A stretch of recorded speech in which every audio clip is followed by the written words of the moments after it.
maxilar. Esto es irreversible, la polimerización que estos tienen es irreversible, o sea, adquiere una determinada forma al mezclar el polvo y el líquido y ahí queda. Este manejo del acrílico, jóvenes, podemos hacer mediante una técnica en masa o técnica incremental. La técnica en masa, jóvenes, esto se prepara pues en un vaso DAPEN o en un vaso, un recipiente, y primero echamos el monómero y luego pues el polímero. El monómero es el líquido. Primero se echa el líquido y luego, entre comillas, se echa pues el polvo, ¿no? Y la técnica de incremento, pues jóvenes, lo que vamos a hacer es de la misma manera, pero tal cual fuese pues un recipiente, vamos a hacerlo directamente sobre el maxilar que nosotros queramos trabajar, ¿no? Esto en el maxilar superior es sencillo, pero a ver, trabajen en el maxilar inferior, es mucho más complicado, jóvenes, pero tampoco quiere decir que no se pueda realizar, también se realiza, y esto se hace pues en el modelo de trabajo. Nosotros sabemos que existen pues dos tipos de modelo, ¿no? Un modelo de estudio y un modelo de trabajo. Lo que nosotros vamos a realizar esto es en el modelo de trabajo, ¿ok? A eso se llama la técnica de sal y pimienta, ¿no? Porque vamos echando pues poco a poco a medida que se va incrementando pues el tamaño de este acrílico que nosotros estamos utilizando, ¿no? Esto es siempre y cuando utilizamos el acrílico rápido, pero también podemos hacer el acrílico, el que requiere presión, ¿no? El ortocril, por ejemplo. El ortocril es una marca muy importante que se requiere cierta cocción, por decirlo así, en una olla a presión. No es una mufla, por si acaso, pero requiere cierta cocción, por decirlo así, a una determinada presión, ¿no? Una vez que esté realizado esto, nosotros tenemos que pues, realizar pues, el pulido, ¿no? Esto pues, para esto se requiere pues, piedras montadas, el fresón que nosotros ya, utilizamos en forma común, este de acá, ¿no? El que tiene muchas hojas, ¿no? Porque por ejemplo, uno de diamante no se podría utilizar acá, ¿no? No es el de diamante, pues se utiliza pues para cosas mucho más duras, ¿no? Luego nosotros tenemos pues que pulirlo pues con nuestra escobilla de trapo. Acá ustedes ven la escobilla de trapo. Primero, antes de la escobilla de trapo, podemos utilizarla pues una escobilla de cerda negra, ¿no? Con la piedra pómez y agua, y esto lo vamos puliendo, ¿no? Una vez hecho esto, recién podemos colocar la escobilla de trapo y hacemos pues con esto. Luego con lija 5-0 pues eliminamos pues cualquier, hacemos el pulido para que esté mucho más lisa esa superficie. Cuanto más lisa esté esa superficie es mejor, jóvenes. O sea, parece que hasta floro esto, pero en realidad se requiere esto, ¿no? Que sea bastante lisa para evitar que se incorpore partículas no tanto de alimentos, sino colonias de bacterias puedan llegar a fácilmente pues vivir ahí en esa zona, ¿no? Entonces para eso se evita eso, sobre todo con el acrílico rápido. El acrílico rápido, jóvenes, está indicado pues para aparatos provisionales únicamente, ¿no? Una semana, 2 semanas como máximo y ahí queda. Mientras este ortocril que les menciono, sí, puede ser utilizado mucho tiempo. Personalmente el que yo utilizo pues en mi consulta privada es el monómero y el polímero, pues, pero por cocción, o sea, es el enmuflado que nosotros hacemos, no es el ortocril, ¿no? Esta placa acrílica, la placa acrílica, jóvenes, tiene pues su evolución pues hace mucho tiempo, ¿no? Reitero, comienza pues con la ebonita en el año de 1839, ¿no? Pues fue muy importante pues porque, reitero, adquiría la forma del maxilar y sobre esta placa de acrílica se podían incorporar pues otros elementos tanto pasivos como elementos activos, ¿no? Por ejemplo, la placa Coffin, ¿no? La placa Coffin es un alambrón de 0,1 que trataba pues de vestibularizar dientes, porque yo recuerdo pues cuando yo estaba en la universidad hicimos una placa Coffin con un alambre 0,1 que era pues en la parte central del maxilar superior, cuyo objetivo, recuerdo yo pues en esa vez, yo era pues bastante muchacho aún, lo que teníamos en mente era pues abrir esa sutura palatina media, pero en realidad esa sutura palatina media no se abre pues con ese tipo de aparato.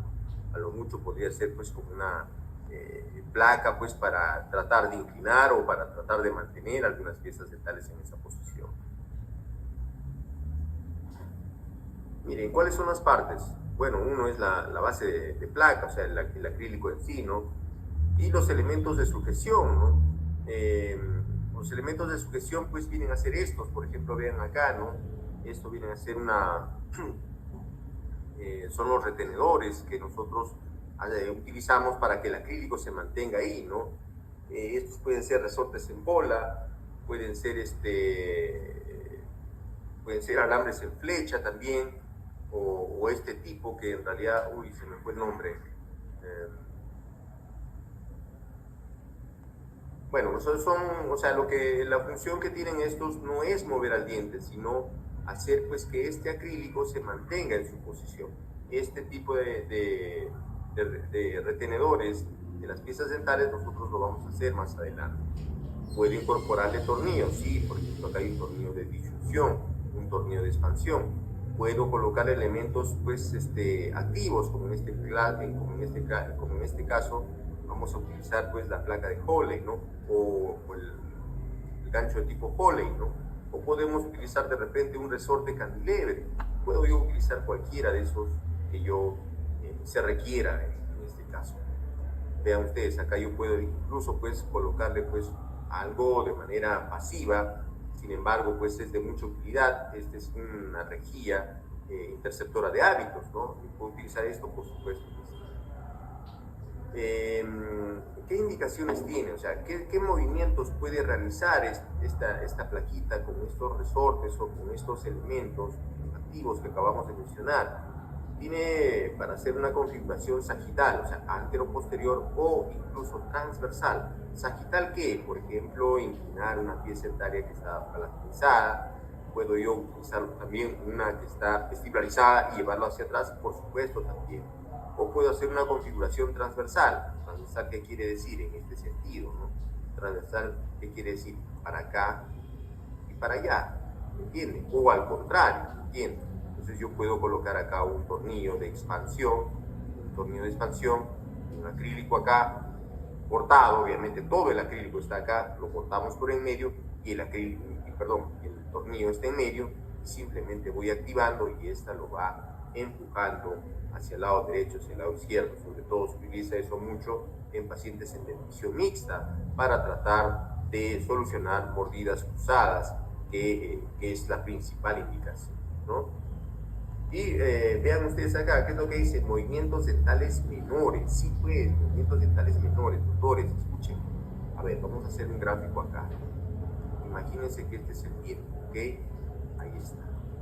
Y acá estará el alambre, ¿no? Visto sagitalmente, ¿no? Y este alambre, doctores, vean ustedes dónde está ejerciendo la fuerza. Está ejerciendo por lejos de un punto que nosotros llamamos centro de resistencia. ¿Qué cosa es el centro de resistencia? El centro de resistencia, doctores, es el centro de equilibrio. Es el donde, entre comillas, se concentra todo el peso y la fuerza de esa pieza dental. De tal manera que si yo paso una fuerza a través de ella, a través del centro de resistencia, este cuerpo se va a mover al cuerpo entero de manera paralela, ¿entienden? Eso es centro de resistencia. Pero cuando yo le aplico fuera de ese centro de resistencia, vale decir, como en este caso acá, lo que voy a hacer es inclinar, lo que voy a hacer es esto, ¿entienden?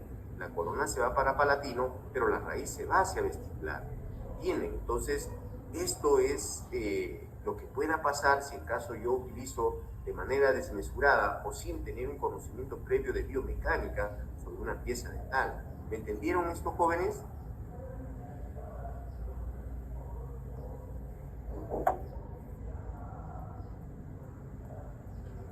Jóvenes. Nadia. Doctor, sí. ¿Nos podría explicar, doctor, una vez más, por favor? Sí, claro que sí. Mira, o sea, esto lo vamos a ver en ortodoncia 2, pero al menos quiero que quede algo de idea. Si yo tengo, por ejemplo, ustedes estarán sentados sobre un escritorio, ¿cierto? Si ustedes empujan a ese escritorio de una esquinita, de la esquina hacia adelante de ustedes, ese escritorio se moverá a cuerpo entero, o sea, tal como está, pero más adelante, o rotará. Lo que va a hacer es rotar, ¿cierto? ¿Por qué? Porque le estás aplicando una fuerza fuera de su centro de equilibrio.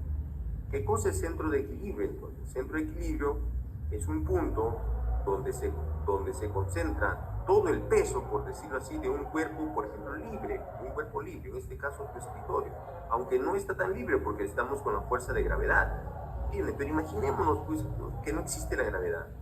Si yo le aplico una fuerza sobre ese cuerpo, exactamente en su centro de masa, o sea, donde está concentrándose todo su peso, doctores, lo que voy a hacer es moverlo a cuerpo entero. Ahora, los dientes no son cuerpos restringidos, los dientes no son cuerpos libres, son cuerpos restringidos, claro, porque está el hueso lunar, ¿entiende? Entonces, doctores, aplicarle una fuerza sobre este diente, nosotros tenemos que hacer, pues, o tenemos que tener un conocimiento bien claro de dónde estamos aplicando esa fuerza. Entonces, se ha ubicado, o sea, se ha hecho un homólogo de su centro donde se concentra, por decirlo así, el peso, o su homólogo al centro de masa, se llama centro de resistencia. Ese centro de resistencia en dientes monorradiculares o en dientes que tienen una sola raíz, se ubican pues entre el tercio cervical y el tercio medio radicular. Ahí se ubica. ¿Entienden? Esto lo vamos a ver más adelante porque en dientes multirradiculares varía. ¿Entienden? Entonces ahí se ubica pues su centro de resistencia, que es el homólogo al centro de masa. ¿Entienden? De tal manera que si yo le aplico, por eso acá con esta flecha, a esto se llama línea de acción de fuerza. Si yo le aplico una fuerza, este cuerpo se va a mover paralelamente, o sea, este es su eje longitudinal, ¿cierto? Esto es paralelo a esto, esto es paralelo a esto, esto es paralelo a esto. Se va a mover en esta dirección. Pero ¿qué pasaría si yo le aplico la fuerza fuera de ese centro de resistencia, por acá? Lo que va a hacer pues es inclinarse. Este diente pues se trasladará así. La corona se irá así a donde usted quiere, pero la raíz se irá hacia vestibular. Es un movimiento completamente opuesto al que yo quiero, al menos de la raíz. Entonces muchas veces esto no quiero que suceda. La única manera de evitar esto es que yo pase por el centro de resistencia de esos dientes. Pero doctor, ¿cómo se va a pasar? Eso se hace con los brackets, pero con alguien que sepa manejar los brackets. Porque no es solamente, los brackets automáticamente, no, tampoco es eso. ¿Me entienden? Entonces eso lo veremos más adelante. Hay maneras pues de hacer que esa fuerza pase exactamente por el centro de resistencia, sí la hay. ¿Entienden? Entonces, si yo entiendo que no son brackets, doctor, y no estoy con alambre rectangular utilizando los brackets, porque eso sí puede generar ese tipo de movimiento que yo acabo de mencionarles, entonces, doctores, lo que voy a hacer es esto, ¿cierto? Voy a inclinar.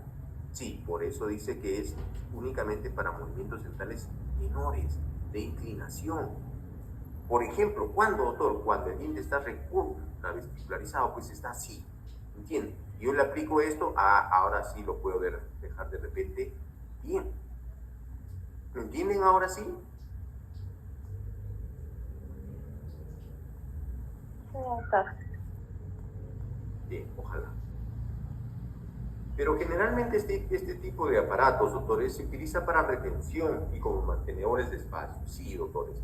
Dada su limitación, repito, dada a su limitación de este tipo de aparatos por los movimientos de inclinación que son descontroladas prácticamente, entonces lo que yo puedo utilizarlo simplemente es para aparatos de retención, para aparatos de contención o para hacer movimientos, para solamente no generar ningún tipo de movimiento y mantener los dientes en esa determinada posición. Vean ustedes, por ejemplo, acá, este paciente, por ejemplo, fue sometido a un tratamiento de ortodoncia y vean cómo quedan los dientes inclinados, pues parecen 4 ladrillos adelante. Esto puede generar este tipo de aparatos. No es lo correcto, bien. Entonces, para un aparato contenedor o un aparato retentivo, en este caso, sí funciona muy bien. ¿Entienden? ¿Esto genera fuerza? No, simplemente está manteniendo lo que yo logré. Para eso sí son bastante indicados ese tipo de aparatos. Estos aparatos generalmente, pues al ser utilizados, por ejemplo, con la placa de Coley, generan fuerzas realmente bastante pesadas. ¿Qué cosa quiere decir? O sea, a ver, un diente en realidad se puede mover a partir de 4 gramos fuerza. Sí, lo puedo mover a partir de 4 gramos fuerza, pero un movimiento especial, un movimiento de transmisión, o lo que tú quieras, entonces requieren una mayor cantidad de fuerza, de repente 100, 150 gramos o hasta 300 gramos fuerza. Eso es lo que se requiere, pues, o eso se denomina movimiento ortodóntico. ¿Entiendes? Más allá de 300 gramos fuerza ya se llama movimiento ortopédico, porque mueven huesos, ¿entiendes? O entre comillas tratan de modificar el crecimiento de los maxilares, pero eso solamente en pacientes en crecimiento. Entonces, doctores, estos aparatos realmente generan mucha fuerza, generalmente más de 300 gramos. Entonces, por lo tanto, puede llegar a necrosar alguna raíz, puede llegar a necrosar el tejido circundante de esa pieza dental. Entonces, doctores, lo que se recomienda es esto, utilizarlo solamente por lapso. ¿Cuánto? Entre 14 a 16 horas diarias. Y el resto del tiempo, doctor, lo dejas. ¿Para qué? Para que haya un proceso de reparación propia de ese diente. Eso es lo indicado. ¿Ok? Bien. La desventaja de estos aparatos, doctores, al ser removibles, es que depende de la utilización del paciente. Así de simple. O sea, uno es que si el paciente quiere, lo usa. Si decide utilizarlo, lo hace. Y si no, no lo hace. Y si no lo hace, pues no va a ver lo que yo quiero, ese tipo de movimiento. ¿Entiende? Y otro, pues, no tiene un control tridimensional. Repito, no tiene un control tridimensional. ¿Qué cosa quiere decir? Lo que acabamos de ver en la diapositiva anterior, en ese grafiquito que yo le hacía, solamente genera movimientos de inclinación. No más, no genera movimientos de traslación, ¿me entienden? Y ese es su principal escopo. Otro es que puede perderse, pues, esos aparatos.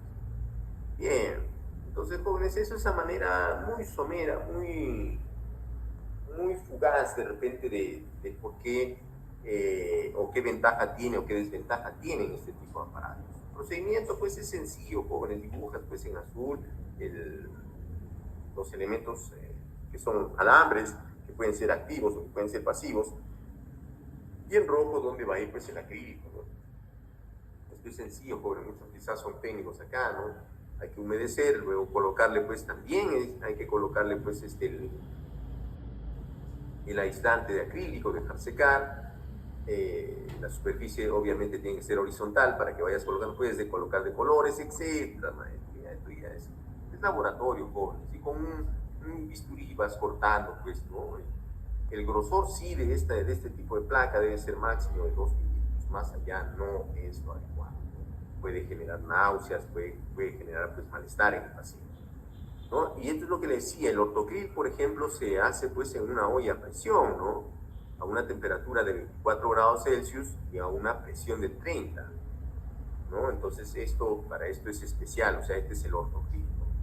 Esto hace, pues, que las burbujas no se queden atrapadas dentro del acrílico, sino que salgan fácilmente, y eso hace, pues, que el aparato sea mucho más higiénico. ¿Cuáles son las propiedades? ¿No? Bueno, tiene que tener estabilidad dimensional, tiene que tener una adecuada resistencia mecánica, tiene que ser algo, pues, resistente, ¿no? Estabilidad dimensional, o sea, no deformarse, porque yo quiero de repente que se adapte a una determinada posición por un largo tiempo, ¿no? Tienen que ser impermeables, ¿no? Tanto al olor, no captar el olor y sabor. Y esto sí lo hace, por ejemplo, el acrílico rápido, jóvenes. Y esto le apesta la boca al paciente. Imagínense que se come un ceviche con eso. ¡Wow! Miércoles, esto, wow, van a salir tarántulas de su boca, ¿no? Esto, o sea, esto no es lo adecuado, esto, ¿no? O sea, eso, reitero, solamente es, cuando utiliza acrílico rápido, es algo muy temporal, una semana, 2 semanas, listo, ¿no? Debe ser biocompatible, claro, no te va a sacar, pues, no te va a generar alergia, qué sé yo, aunque no hay ninguna persona que se haya demostrado que, o mejor dicho, no existe persona completamente que pueda decir que no es alérgica al acrílico. Sí, en el mundo existe cierta cantidad de personas que pueden resultar alérgicas a eso. Una baja densidad, una adecuada conductividad térmica, claro, pues no es como un metal, te tomas un café y ¡pum!, te va a quemar, no, puede incluso, pues, hasta aguantar, no es un buen conductor, pues, ¿no? Y tiene facilidad de reparación, te lo rompes, lo puedes, pues, utilizar.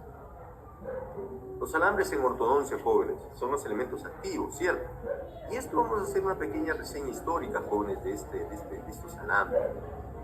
Doctores, los aparatos antes de la Segunda Guerra Mundial que se utilizaban, porque la ortodoncia se hacía, nace pues como tal en el siglo XIX, ¿entiendes?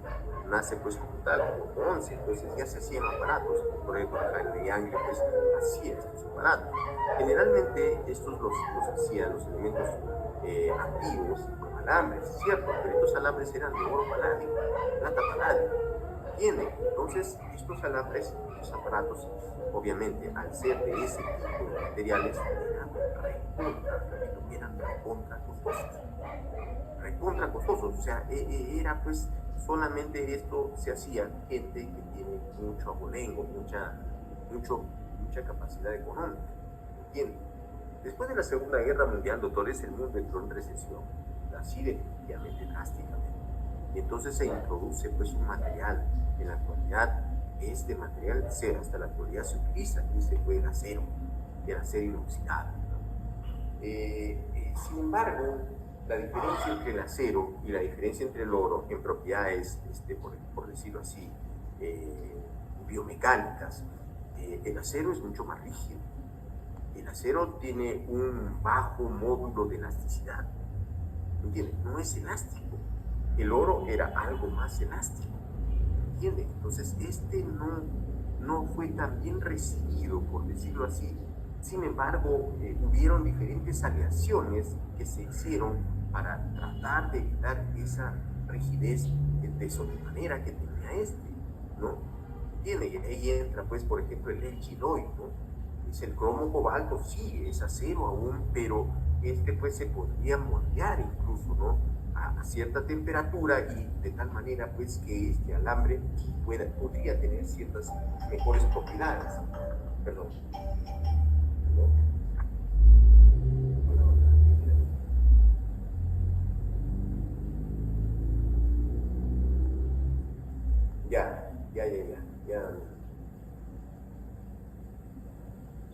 Ya, listo. Pues, ¿cómo estás tú? ¿Estás mejor? ¿Cuándo te he dicho que vas a estar operativo?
¿Ven la diapositiva, jóvenes? Si no, ¿ven la diapositiva? Sí, doctor. Gracias.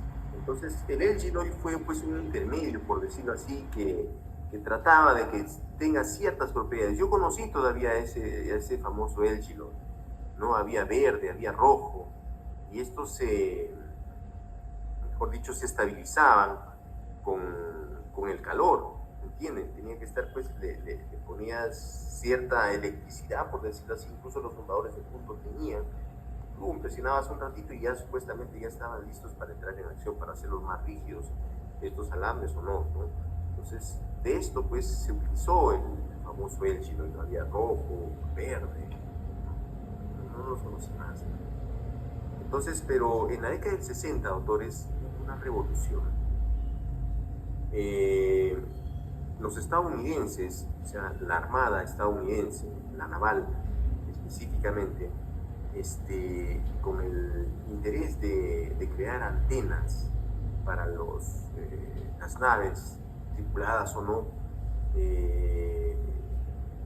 empiezan a crear, pues, un material que podría ser muy flexible, muy elástico, pero, doctores, o sea, se le podría moldear a diferentes formas, pero una vez eliminada la carga, esta volvía a su posición original. ¿Entienden? O sea, yo podía doblarlo por acá, por allá, etc. Pero una vez que ya se eliminaba esa carga que estaba haciendo para que se cambie de forma, estos volvían. Entonces este alambre fue una revolución realmente, jóvenes. Esto revoluciona la ortodoncia.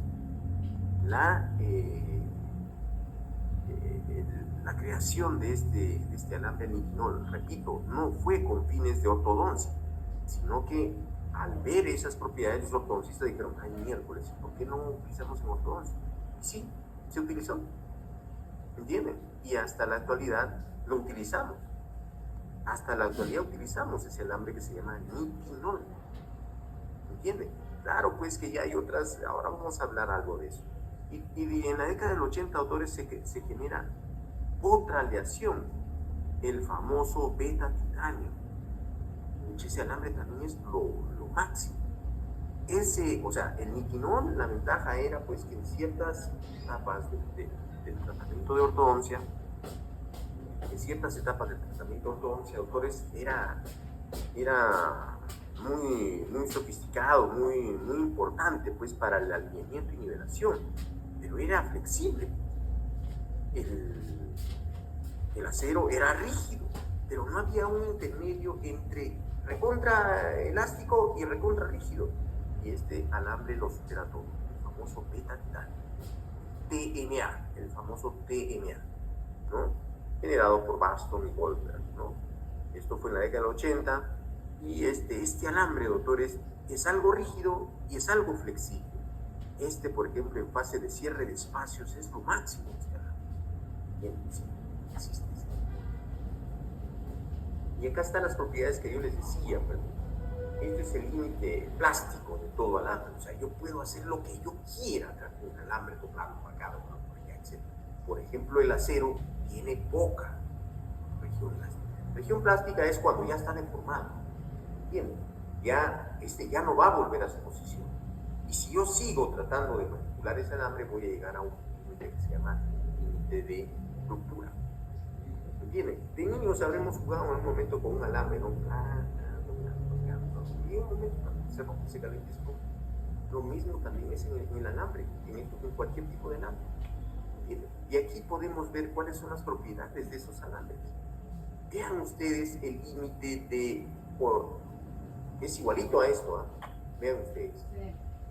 Carga de flexión, o sea, elasticidad y carga. Cuando carga es gramos, pues. Miren, se mantiene siempre rígido y tiene una poca región elástica. El Stanley Steel, el acero inoxidable. El cromo cobalto es el Elchiloy que les decía. También es rígido.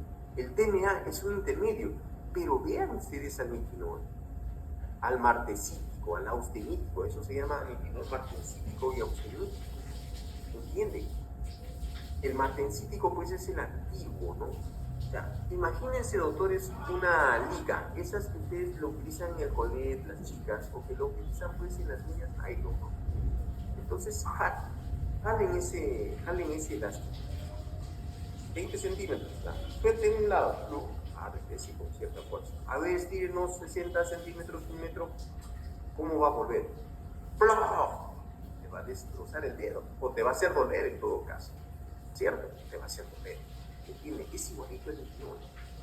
Al nitinol yo puedo doblarlo por acá, por allá. Cuanto más lo doble, cuanto más esté tratando de modificar, va en su interior a concentrar la fuerza y va a tratar de hacerlo volver con mucha fuerza. Es como por decir, yo tengo un paciente con unos dientes chuecos criminales, entonces un rompafilas y le coloco eso, sí, se puede adaptar, sí, pero el tratar de volver a la forma normal que ha tenido ese nitinol en el intento de tratar de volver, va a cargar mucha fuerza.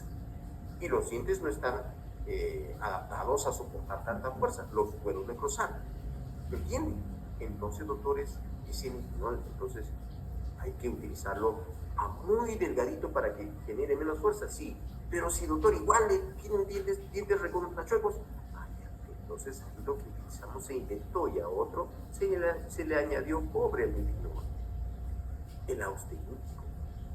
Ese austenítico, doctores, es como que, imagínense nuevamente el hecho de tener una liga, estírenlo lo más que puedan, estírenlo, pero siempre va a volver a una misma velocidad. Vale decir, va a tratar de volver siempre, pero con una misma carga.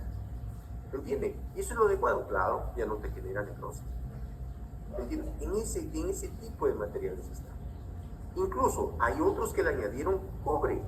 El que te digo, el austenítico, es el nitinol chino, nitinol japonés, generado por Miura. Y hay otro nitinol que se le incorporó cobre, que ese solamente funciona a determinada temperatura. Te tomas un café, está funcionando. No lo tomas, no funciona. Algo caliente, funciona. Menos caliente, no funciona. Así de simple. Ya estamos en esa era de los materiales inteligentes. Y yo puedo combinar esos alambres en un tratamiento de ortodoncia, por supuesto. Vean ustedes, un alambre recontrabrígido, un acero inoxidable, un stainless steel, ¿entienden? Y yo puedo por dentro o por fuera colocarle un nitinol. Estoy combinando, ¿entienden? Yo puedo hacer eso, aprovechar cierta propiedad de un alambre para un movimiento especial que yo quiera y el otro de repente no lo quiero. Puedo combinar, puedo hacer lo que yo quiera. Los materiales que vamos a utilizar, jóvenes, en la segunda unidad son los alicates. El alicate, doctor, sirve como medio de apoyo. El alicate no doble el alambre. Repito, el alicate no doble el alambre. Quien doble el alambre es tu dedo. ¿Entiendes? El alicate simplemente sirve como medio de apoyo. ¿Ya? Y por lo general se trata siempre de doblar con el alicate pico de pajarito, por ejemplo, el laboratorio, o el alicate June, siempre por el lado más oscuro.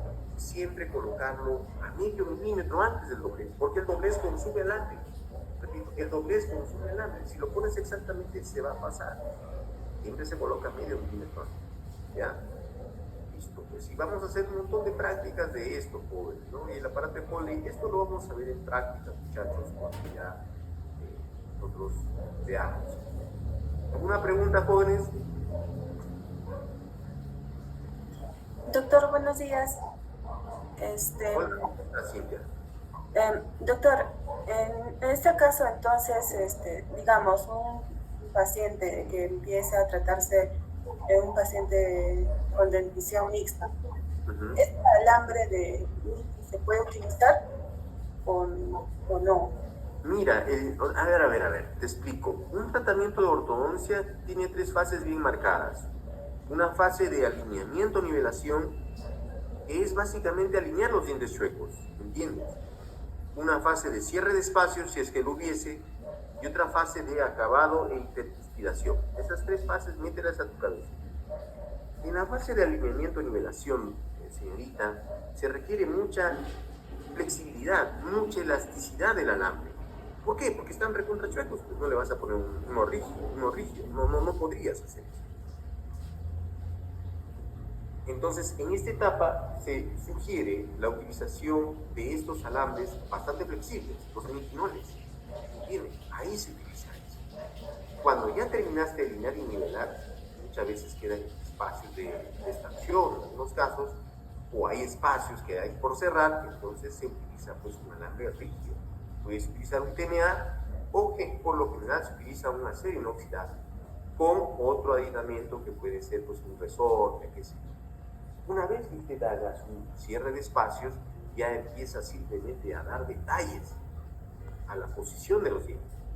Un pequeño torque, una pequeña inclinación por acá, una pequeña inclinación por allá, y eso se llama acabado de interposición. Esas son las 3 fases bien marcadas de un tratamiento de ortodoncia.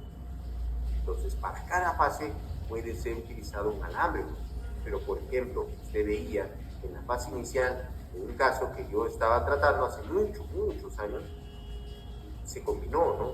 Necesito rigidez, sí, para que no se muevan las piezas posteriores, pero necesito flexibilidad en la zona anterior para alinear ellos. Puedo yo combinar muy fácil. No sé si me dejé entender. Ok, doctor. Pues tranquila, señorita, esto todavía no lo hacemos, esto lo vamos a ver el próximo semestre y en algo. Esto en realidad no se enseña, esto es parte del posgrado. Bien, ¿alguna otra pregunta?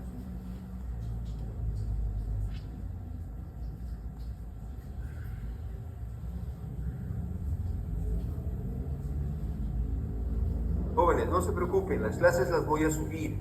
Las voy a subir ahora, toda la mañana tengo que hacer eso. No se preocupen para la próxima semana. Así como hoy es el parcial. Cuídense, muchachos. Nos vemos. Cuídese, doctor. Chao.